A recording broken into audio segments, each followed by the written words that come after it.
Now, LifeAdministration.com presents the Life Administration Podcast. Here are your hosts, Leslie Loftus and Ryan Taylor. Hello, everybody, and welcome to the Life Administration Podcast. Today we are continuing our podcast on the secrets to staying married. My name is Ryan Taylor, and as always, with me, Leslie Loftus. I'm used to him saying my name, so I don't have to do anything but say hello. This is on part 2. This is uncharted territory for us. Yeah, because we went a little long this time. I mean, by a little bit long, very long. Yeah, very that's long. all right. But it's a big topic. It is a huge topic, and like we talked about in the beginning, it's conversational. There's a lot to cover here. If y'all haven't figured it out, I'm ultra passionate about this. Leslie's ultra passionate about it, so there's going to be some discussion. Having a good marriage makes life easier. Yes, and as a matter of fact, let me find it. Uh-oh. No. He's scrolling. So Sean Williams, before we started, he said that Sean's our cameraman, Yep. right back there, and he's also Ryan's best friend. Yes. Mm-hmm. Though after this Harry Potter incident, it's going to be up for discussion. You might actually have a different host next week. Anyway. I got Sean on. Well, I just let him know that Harry Potter Wizards Unite was available for download. Yeah. And he goes home and it turns out that his wife is also playing it. So he, joins as well. Yeah. So. And now we're talking about meeting in imaginary fortresses and, Yes. doing whatever you do there. We took each other's friend codes. So the contribution to the podcast that he made, not the detraction, marriage is the easiest thing that you'll spend the rest of your life figuring out. Oh, absolutely. Yeah, while we were trying to set up. Yes. That's how he summed up what we just really talked about. what the previous episode. Yeah. Mm-hmm. So I just want to recap really quickly. That was great. Yeah. So It's true. first thing that we talked about was choosing wisely. So give us a 30-second choosing wisely, why that's important. It really starts with that, right? Right. Well, and this is part of what we talked about in the Making a Life plan. Actually think about what you want in a spouse. And think about it kind of in abstract terms, not, I want him to be blue-eyed or whatever, probably let go of physical things. But think about, the kind, do you want a family guy? Do you want somebody a little bit older? Do you want somebody in, what kind of value system do you want them to have? That sort of, it's the big concept stuff. Mm-hmm. But go ahead and put that stuff down, at least in your head. Have an idea, because Brian and I heaped a ton of scorn on the idea that there is this one, and when the person comes, you'll know. Okay, that's really an excuse for not having to think about the kind of spouse that you were going to be, and the kind of spouse that you want, because it's like, I'll just know there'll be some sort of, fireworks or soundtrack playing. No, that only happens in movies, and it doesn't even work out that well in the movies, because they always end right at the happily ever after moment and don't actually go on, right? It just doesn't work. So what a great idea for a movie. It starts with the two people getting together, right in the beginning. It's like happily ever. Oh no, that needs to be a TV series. And then it goes from there. It goes from there. That's good. I like that. Okay, so we also talked about being in the right headspace. Right. So just being able to, you're happy, people around you are happy, you're ready to receive, you love yourself, you're ready to we receive. Don't mean happy, love. Bubbly sort of thing. We mean peaceful and content, that you have things in your life that you do that fill you up. You were generally, you're generally not dependent upon other things or the idea of somebody that's going to come and, as the movie goes, complete you. Mm-hmm. You're out of that. And then you're also around, out and about, and just generally making yourself available, because in order to meet somebody, you got to actually run into somebody. And then we also talked a little bit about how that is much easier to do before you graduate from schools, because, there are 30 people in your class on Monday night, whereas when you get out into the working world, 30 people in your class that are generally of your same age, probably maybe even stage, and but you get out in the working world and it's not like that anymore. Now there's you have less friction in the sense that you run into fewer people. You just have a smaller network. I want to throw a curveball in this conversation. Okay, go. What about online dating? Because that's a bit, I mean, it's so different than like when we were, like when I was sort of coming up, like that had like a stigma sort of attached to it. Right. And now I feel like if you don't do it, like you're the crazy one. So this is one of those moments when we need to talk about merging the old ways of doing things and the new ways of doing things. Because one of the things that when online dating first came out, it was a little bit creepy. But now it is a way that so let's say you've moved to a small city and you've started a job and it's 2 years later and everybody at your job is, 10 years older than you and they're certainly already involved in family situation. Like you just don't really... In that instance, online dating is a way to increase your network and a way to increase. Now, online hookup dating, well, you're not really in the mindset because then you're just looking for a fling. Ding, ding, ding, ding. Right. So it depends on how you were using the tool. And these days, people have stopped talking, or some of the research have stopped talking about actual screen time and actual time you've spent on your computers because now they've become so ubiquitous and so much a part of our life and in our pocket and everything. Certainly for somebody like me, everything is run on this device. It's how you use the screen time. So whether or not you're playing a game, but somebody, you might be reading a book. You might be reading the news on it. Maybe you're doing, sometimes I'm sitting there doing stuff and I'm doing the children's chores for the next week or what, because I have an individual list for each of my children that's been shared with the children, but that's for that's for another mini cast. But how are you using the device? So once again, if you're using online dating because you're just looking for the quick fling and the quick fix and, to feel a little bit of intimacy for a little while and sexual or otherwise, you just, you're not actually looking for a relationship and a commitment. You're kind of hoping that one happens to you. You're hoping that the right moment, I'll just know. And I would say, right out of it. And I would say this too, that you can't use online dating as a crutch for not being social. Like the reality is... Oh, that's an excellent point. Yeah. Yes. So the reality is, and I'll let you take off of it, is that all the social skills directly translate into being with a person as you're courting with them. Like you got to be able to be social, work a room, understand all that sort of stuff, and then be able to go on a date with someone. Like those skills are not exclusive. Right. So the old soft skills of socializing and working a room and being able to, hi, how are you? Eye contact, shake hand. It doesn't matter how much technology we get, that's always going to be valuable. Those old ways of doing things are always important.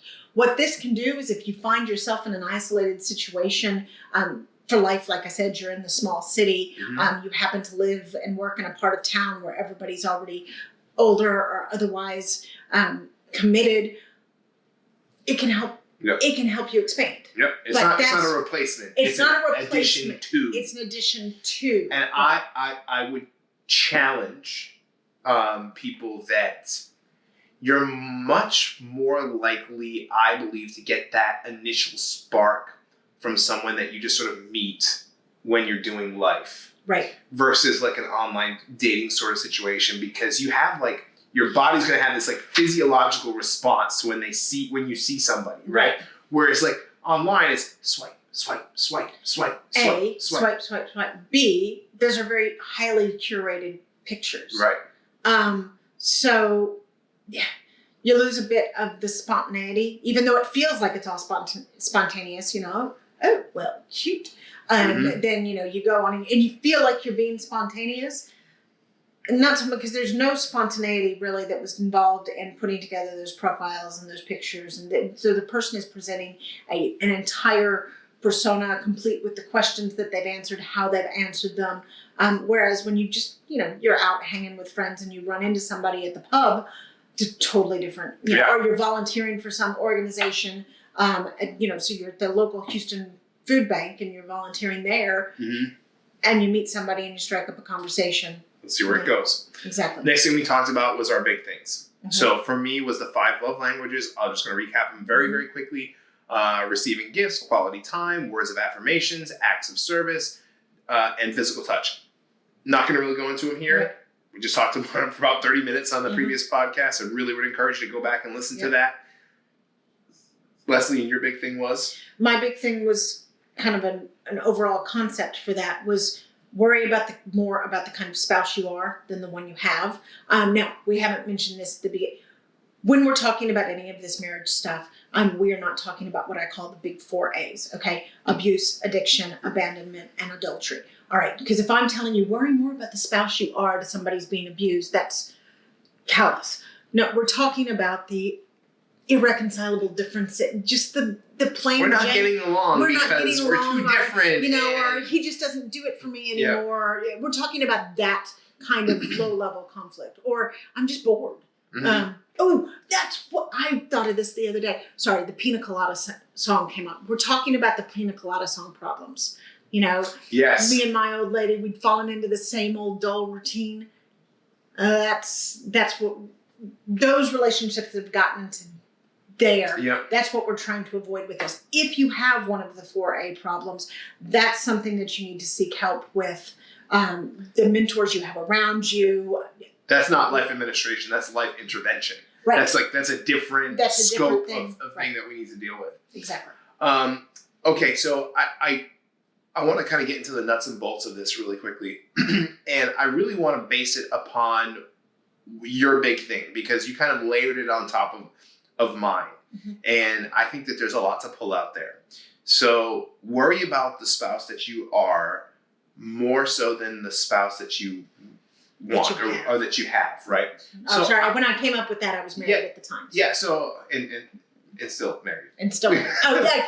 That's Newsflash, Jim. Everything's okay. Don't worry. It's all good. Yes. Phrasing. Yeah. So to say, how did you get there, right? So you talked about this knockdown, drag them out fight, but like that's not, you don't like have this fight and then have this epiphany of like, this is the key to marriage, right? I would be interested to understand your journey to this phrase and this understanding because, and before you go, I just want to say this one thing. I talked about in the last episode about relentless pursuit. And I said it a lot. I don't think I did a very good job defining it. And I want to make sure that I define it so people understand what it means. You don't mean stalker? I don't mean stalker, but I mean like if you're married. So I read this book one time. It was a great illustration of sort of like the man's job. Or like a lot of guys have this, like, we want to be the hero complex. We want to save the day. And like, honestly, we're kind of programmed for that. And so whatever, let's just kind of lean into it for a minute. The idea of relentless pursuit is before you get married, you can sort of equate yourself to like your wife is being held by the dragon. You know what I mean? Like the wife's in the tower. And that at the beginning of the relationship, you get out of bed, you put your armor on, you walk through whatever you have to walk through and bang. Do all the challenges. Yeah, everything is saved. I don't want to get into like the scathe part of it because like that's another piece of it we're going to talk about here in a second. So you rescue the princess, you've won the game, whatever, you know. Here's the thing. That's not relentless pursuit. That's a one-time pursuit. Relentless pursuit is on Monday, you wake up, you put your armor on. In your marriage, your wife is up in that tower. In the world, life is the journey or the dragon. And it's your job to together slay those things. On Tuesday, you got to do the same thing. On Wednesday, you got to do the same thing. The story is not, I got the girl. The story is, I kept the girl. Yes. That's the story. The story is not happily ever after. I mean, that's the story. The story is happily ever after. It's 3 words that we put in pop culture all the time. But that's when the work starts, really. I mean, honestly, slaying the dragon the first time is kind of easy. It's super easy because you don't even have to be yourself. Right? You don't even have to like show your true identity. You don't have to be real. It's all in like the dating phases, or maybe we're just getting together. Whatever. When things start to go sideways, to me, in my view, is because I haven't been pursuing.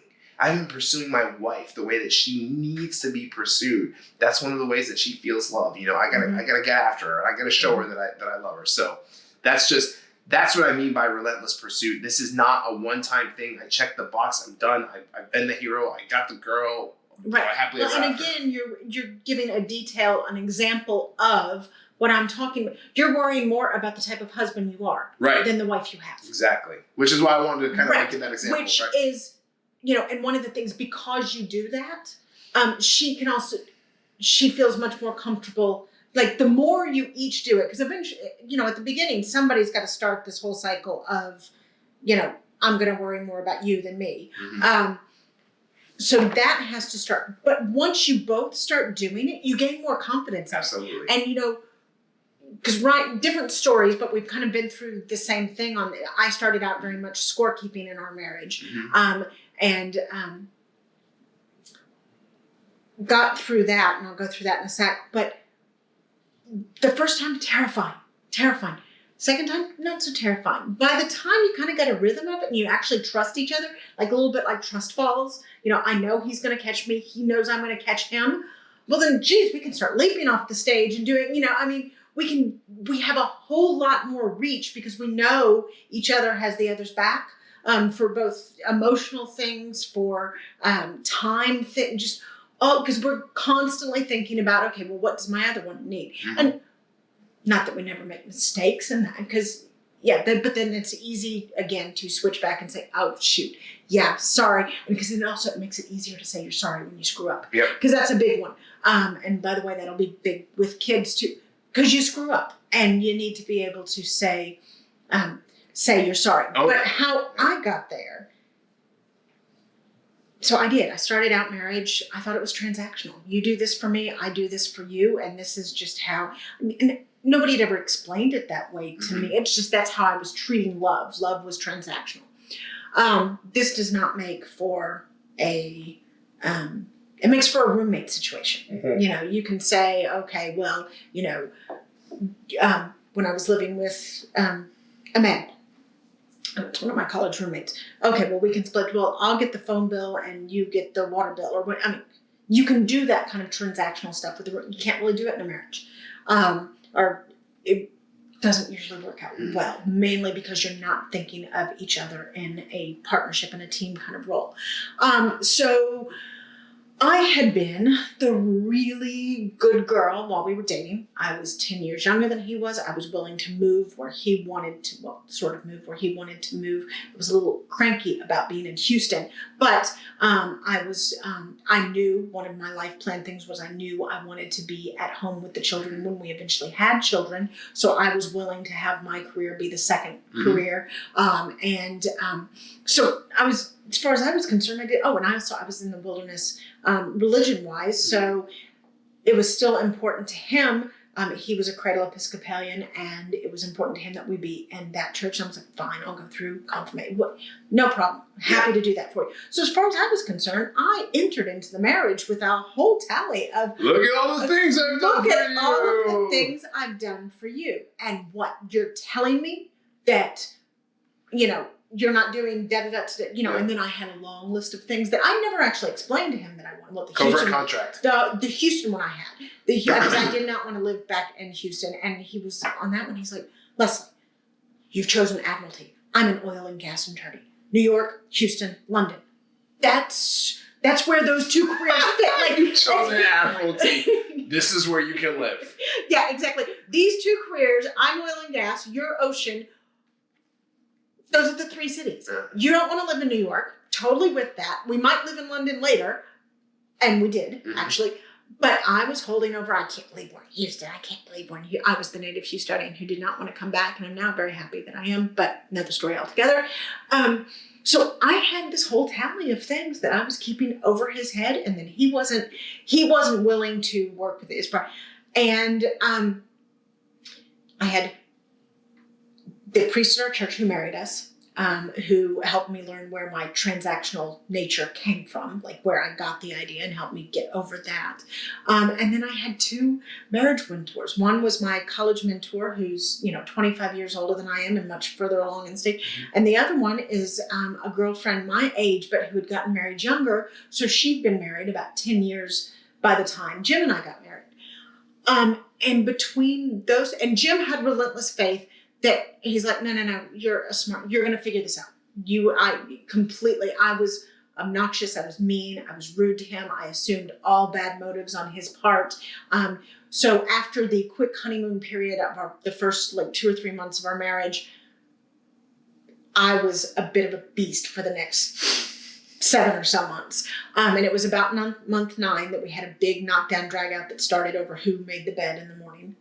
Because I'd gotten out of bed and I'd seen that and he'd already been gone, but I was going to be working late that night. So I refused to make the bed. I remember we were watching a video and I turned it on. He had gone on to work, but since I got out of bed later and knew I was going to be working late, I refused to I'm going to make him make it. And when I got home at the end of the day, even though he'd been home for an hour already, the bed was, and by the way, it's 9:00 at night now. So there's totally rational argument that while I was making dinner instead. Get the babe, no, we're going to get it in 6 minutes. There we go. And that launched an argument that went way out of proportion to its details, because it was an argument about everything else. Yep. Scared the dog, paused us, and I spent the next day, because that was a Friday night, I believe, and I spent the next day on the phone with those 2 mentors, which just, gave me a lot of the advice that's coming out of me now. It was given to me in different forms by one of those 3 people. Yep. And I finally got up out of my bed and said, okay, fine. I'm just going to do what needs. I'm going to disregard the scorekeeping. Yeah. 36 hours it was bad. And by the way, it was doing, when I stopped scorekeeping, there was actually more, there was.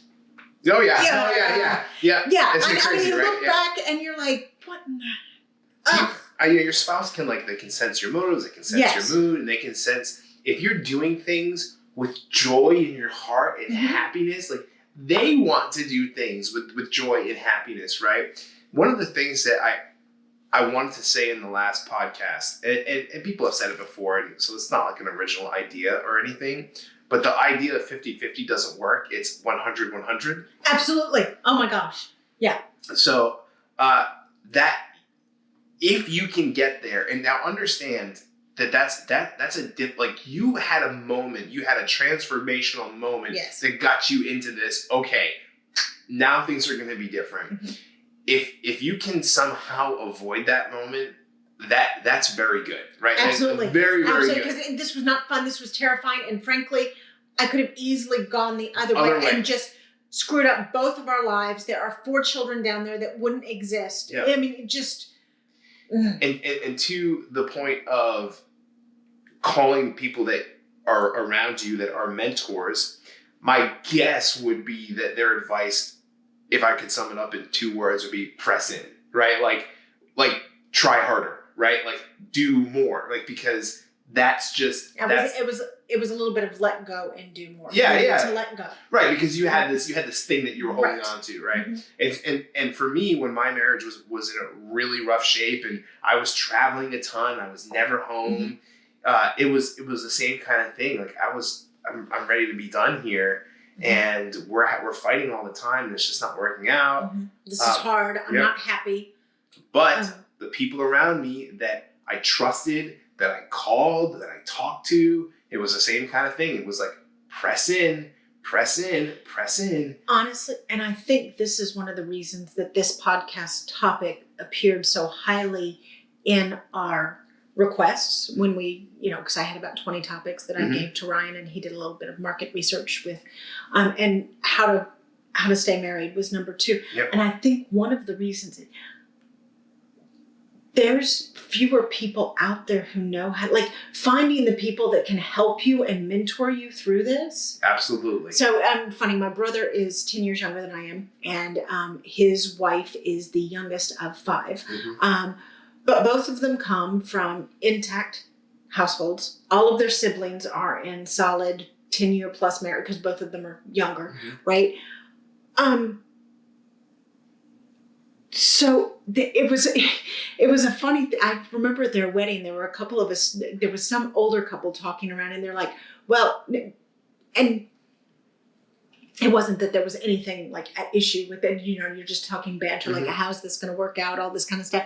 And somebody was like, well, this couple's not really got it made, but this couple's got a huge up because no matter where they turn, there's people that know how to do this.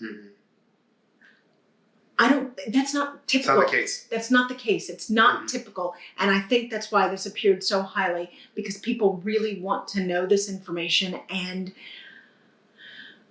it is hard. And the whole myth about, oh, you'll just know, and if it's the right one, it'll be easy. Those are just blatant lies. Yep. And I also think, I touched on it in the last one, and I'm going to say it again here. Selfless versus selfish. If you're selfish, your marriage will fail. Yes. Like, the design of marriage is that you're giving to the other person, which eliminates the room for being selfish. Now, that's not to say that you can't be selfish at times, and honestly, like, I like that. Yeah, right. No, and I mean, like, hey, Lauren, I want you to go do whatever today. I'm gonna stay with the baby, right? It's a sacrifice for me. I love my daughter, but like after 8 hours at 9:30, his daughter is 3. Yeah, 9:30. It's like, okay, I've loved you enough. Go to bed. Time to go to bed. Right? We've had this discussion before. I need a little bit of peace. I love you till 9 o'clock, and then it's daddy's time. Okay. But the same thing holds true for our relationship of, like, Lauren deals with me 7 days a week. Man, she's got to get out of the house and go do something, and go hang out with some friends. And I'm going to take care of things while she's gone, because I want her to be selfish, because I know that when she comes home, she's recharged and she's going to pour into me 100 times more than she would have in the first place. So it's, again, selfless. And then as set, y'all can go further because you both have more energy. Right. You know? Right. And so that's really all I wanted to say about that. So I want to talk about one more thing before we wrap up today, because there is even more, and there's going to be more podcasts. But I think when it comes to choosing a mate, the roles are different than they were before.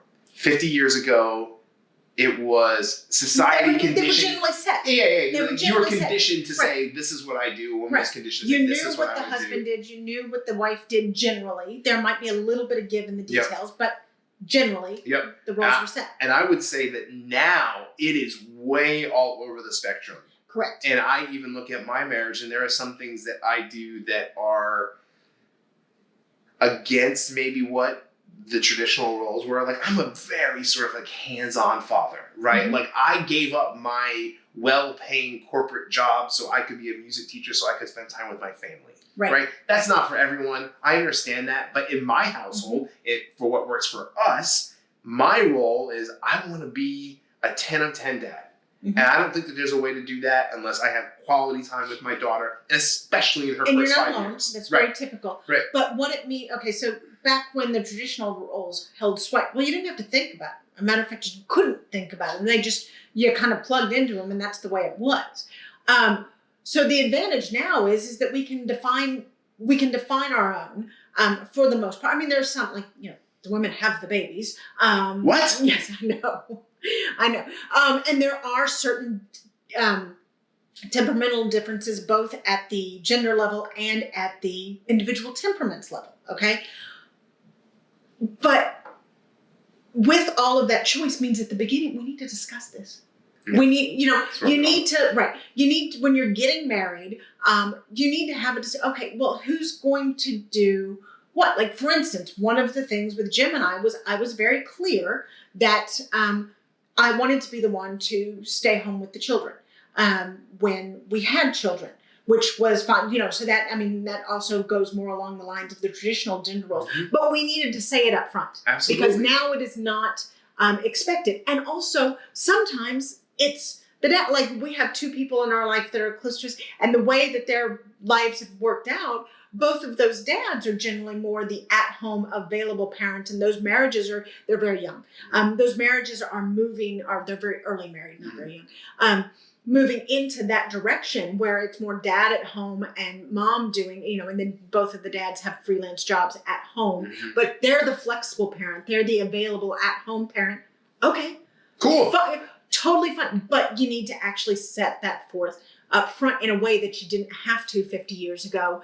And it's important that each couple kind of, go through the logistics, go through the life administration. How get the pad and paper and start hammering this right. thing out. Right. And it might be, oh, my brother loves to cook. My sister-in-law does not love to cook. So he's the one that's taken over cooking in the family, even though that's traditionally female role. Mm-hmm. So they love it. That just fun. Just set that. Oh, and I also recommend, to the extent that you assign chores, or to the extent that you divvy up chores, like, okay, so this person's really about laundry, don't try to break it down. So, well, you'll do the sorting of the laundry and I'll do the doing of the laundry and you'll do the folding of the No, you do the laundry. Exactly. Like, so for instance, in my brother's marriage, he's the one that does the cooking. So he also does most of the shop, so because he's got the kitchen. Right. His zone is the kitchen.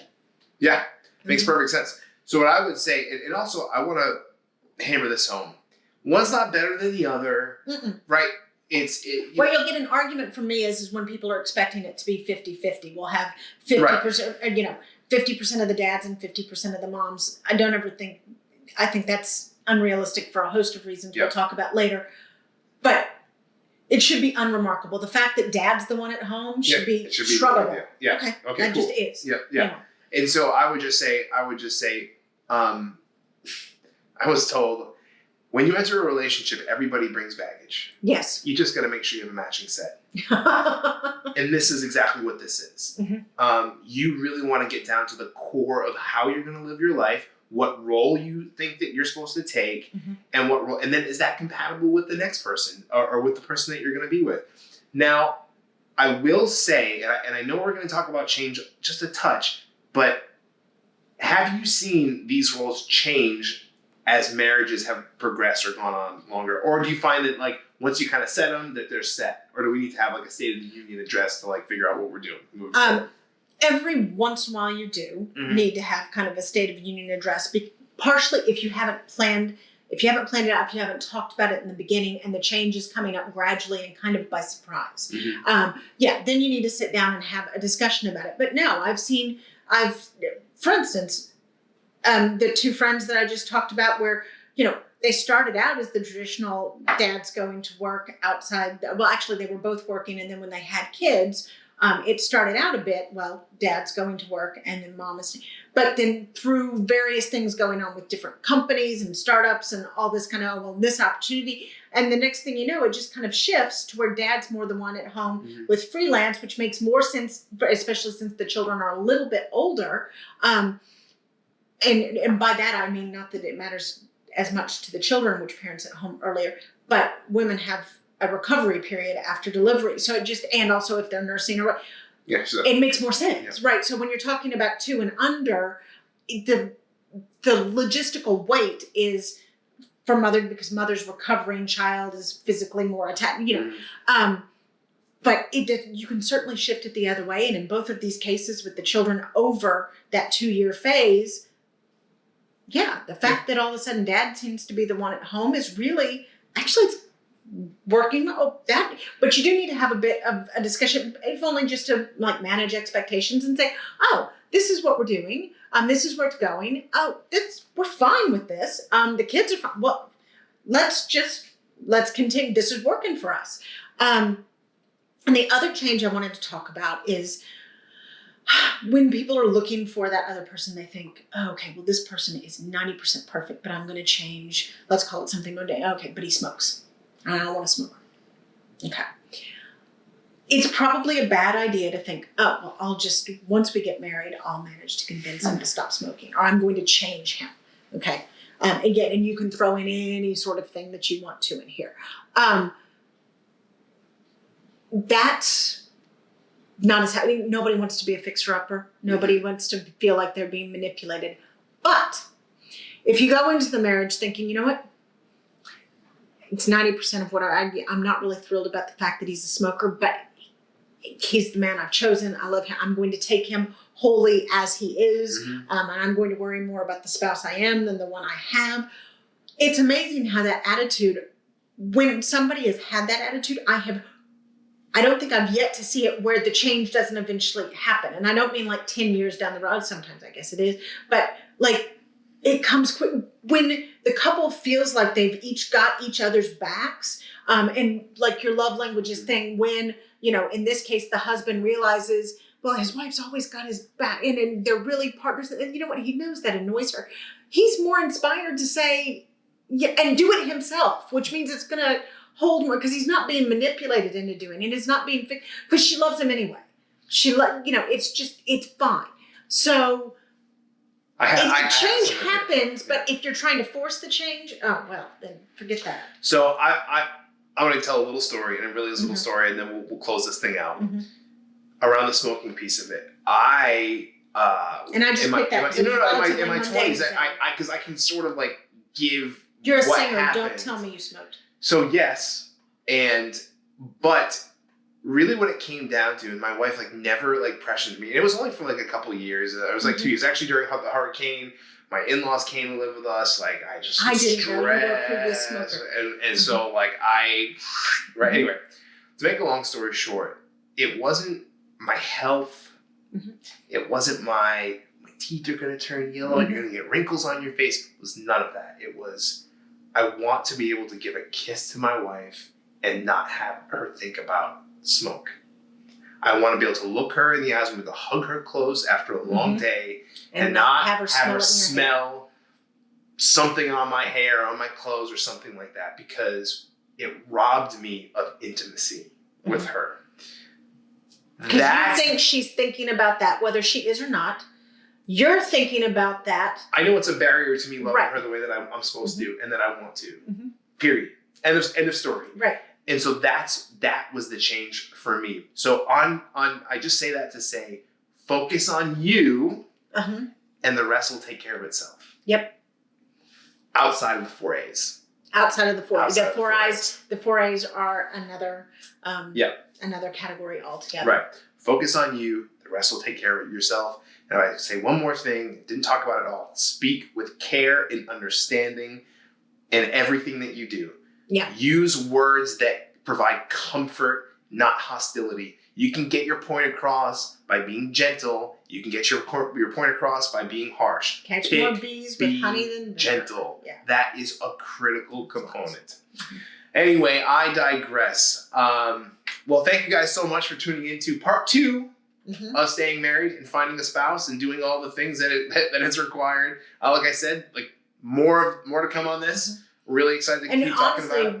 How we angle this next time probably depends quite a bit on the kind of feedback what are listeners curious about, what spoke to them or what infuriated them and they want to beat us over the head with it. and I'm super excited to hear your own personal experiences. We're going to share more of our experiences, but again, feedback, like we just can't stress enough, like want to really hear about what y'all are going through, because like family is foundational. Like your house is foundational. Family is foundational. Like your job and your career, like that's not foundational. This sort of stuff is so important. Like you're going to change jobs. People are going to come and go. Dude, but your spouse, man, you got to get that locked in. Your spouse and frankly, your siblings. Yeah, they ain't going anywhere. You can practice a little bit, spouse behaviors with your siblings because they're going to be there. Long time. Yeah. Anyway, Leslie, where can people catch you? Mostly on the website where my email is available, and then I'll be keeping track of comments and questions. And you have a Twitter handle. I heard about it. Leslie Loftus Text TX. Okay, awesome. And my name is Ryan Talon. Almost did it again. RyanTaillon. That's my Twitter handle.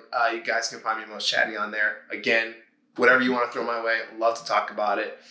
And that's all we got. We'll see you guys in the next one. Have a great day.